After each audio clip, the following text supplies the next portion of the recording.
Welcome to the Folktale Project. This is Dan Scholes. Today's story is an Italian folktale, and it's one of those as the young man walks along and gathers his friends, comes to meet a challenge to which everyone is perfectly suited kinds of tales. This is Good Helpmates. Once, there was a very rich man who had a son who could not tell a bean pod from a cucumber.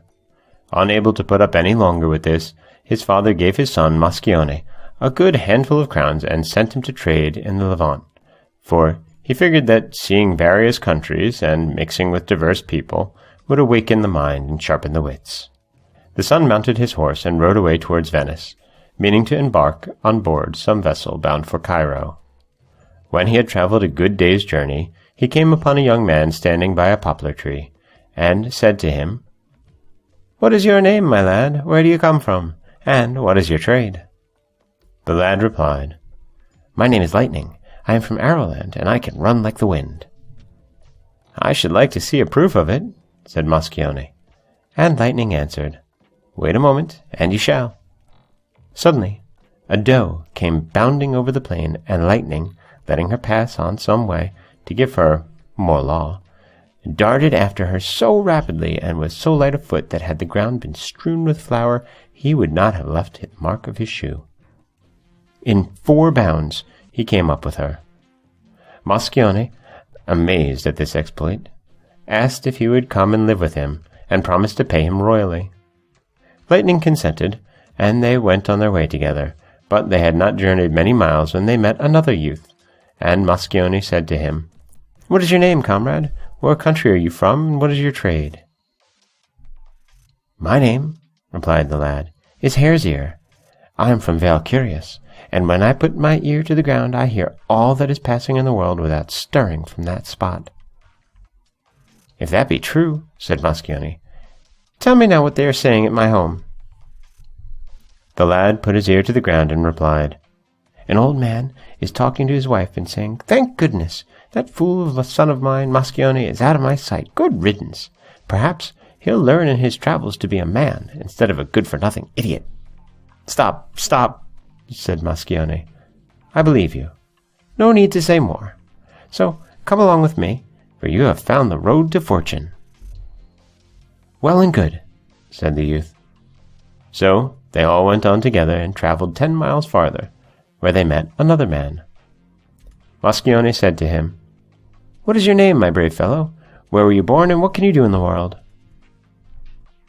The man answered, "My name is Shoot Straight. I am from Castle Aimwell, and I can shoot with a crossbow so point-blank as to hit an apple in the middle." "I should like to see some proof of that," said Moscione. So the lad charged his crossbow, took aim, and made a pea leap from the top of a stone, whereupon Moscione also took him into his company. And they travelled on another day's journey, till they came to some people who were building a large pier in the scorching heat of the sun. So Moscione had compassion on them and said, "My masters, how is it that you can stand the heat of this furnace, which is fit to roast a buffalo?" And one of them answered, "Oh, we are as cool as a rose, for we have a young man here who blows upon us from behind in such a manner that it seems just as if the west wind were blowing." "Let me see him, I pray," cried Moscione. So the mason called the lad, and Moscione said to him, "Tell me, by the life of your father, what is your name, what country are you from, and what is your profession?" The lad replied, "My name is Blowfast. I am from Windy Land, and I can make all the winds with my mouth. If you wish for a zephyr, I will breathe one that will delight your soul. If you wish for a squall, I will throw down houses." "Seeing is believing," said Moscione. Whereupon Blowfast breathed at first quite gently, so that it seemed like an evening breeze. Then, changing suddenly, he sent forth such a furious blast that it uprooted a row of oaks. When Moscione saw this, he took Blowfast also as a companion, and travelling on, he met another lad. And he said to him, "What is your name, if I may be so bold, and where do you come from, if one may ask? And what is your trade, if that's a fair question?" The youth answered, My name is Strongback. I'm from Valentino, and I have such strength that I can take a mountain on my back, and it seems to me only a feather." "That sounds very fine," said Moscione, "but bring me proof." Then Strawback began to load himself with masses of rocks, tree trunks, and so many other weights that 1,000 large wagons could not have carried them. When Moscione saw it, he begged the lad to join him. And so they travelled on till they came to Fairflower. The king of the place had a daughter who ran like the wind and could pass over the waving corn without bending an ear. And the king had issued a proclamation that whoever could overtake her in running should have her to wife, but whoever was left behind should lose his head. When Moscione arrived in this country and heard the proclamation, he went straight to the king and offered to run with his daughter. But in the morning he sent to inform him that he is taken ill, and, being unable to run himself, he would send another young man in his place. "Come who will," said Chantella, for that was the name of the king's daughter. "I care not a fig. It's all one to me." Soon the great square was filled with people come to see the race. The men swarmed like ants, and the windows and balconies were as full as eggs. Lightning came out and took his station at the top of the square, waiting for the signal. And lo! Forth came Chantella, dressed in a short gown to the knee, and neat and pretty little single-soled shoes.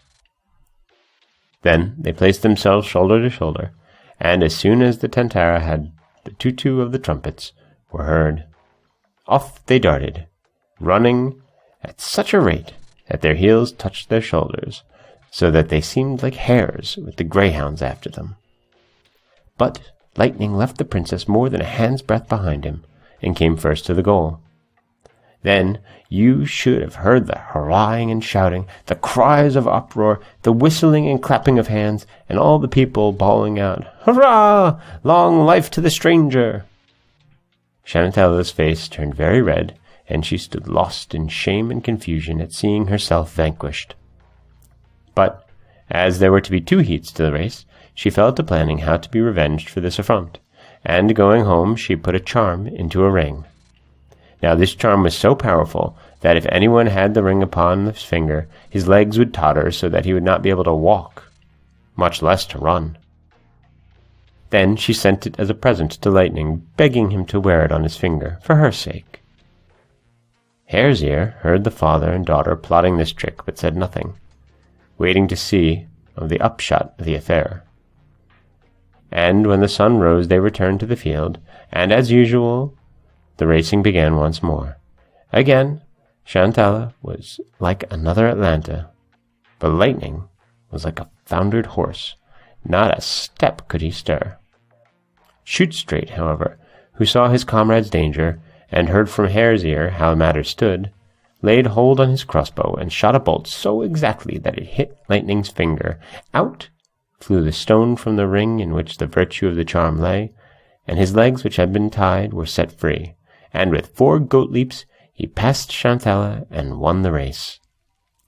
Now, according to the bargain, Moscione was to have the prize as the employer of the wonderful runner. But the king was displeased and tried to find a way out, so that he would escape giving his daughter to that fellow. He took counsel with the wise men of the court, who replied that Chantella was too fine a mouthful for such an idle fellow, and that he might offer Moscione a gift of crowns instead, without breaking his royal word. This advice pleased the king greatly, and he asked Moscione how much money he would take instead of the wife that had been promised him. Then Moscione, after consulting with the others, answered, "I will take as much gold and silver as one of my comrades can carry on his back." The king consented, and then they brought Strongback. The king's men began to load bales of ducats, sacks of crowns, barrels of copper money, chests full of chains and rings onto him. But the more they loaded him, the firmer he stood, just like a tower, so that the treasury, the banks, and the money dealers of the city did not suffice, and the king sent to all the great people in every direction to borrow their silver candlesticks, basins, jugs, plates, trays, baskets, and yet all was not enough to make up the full load.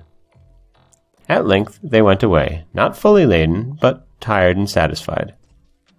When the councillors saw what heaps and stores these 4 miserable dogs were carrying off, they said to the king that it was such a great piece of folly to give away all the riches of his kingdom, and that it would be well to send people after them to lessen the precious load. The king gave ear to this advice, and at once dispatched a party of armed men, foot and horse, to overtake Moscione and his friends. But Hare's Ear, who had heard this counsel, informed his comrades, and while the dust was rising to the sky from the trampling of those who were coming to unladen the rich cargo, Blowblast, seeing that things were going to come to a bad pass, began to blow at such a rate that he not only made their enemies fall flat on the ground, but he sent them flying more than a mile.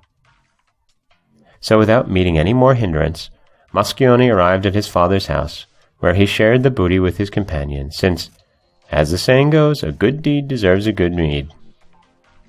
He sent them away content and happy, but he stayed on with his father, rich beyond measure and happy. And that is the story of the Good Helpmates. That's, again, an Italian folktale. This is Dan Scholes for the Folktale Project. Don't forget that you can subscribe on iTunes, SoundCloud, Stitcher, Google Play, anywhere, really, that you get your podcasts. You can also follow us on the Twitter at Folktale Project, or you can head over to folktaleproject.com, where you'll find a new story waiting for you every weekday morning. Thanks for listening.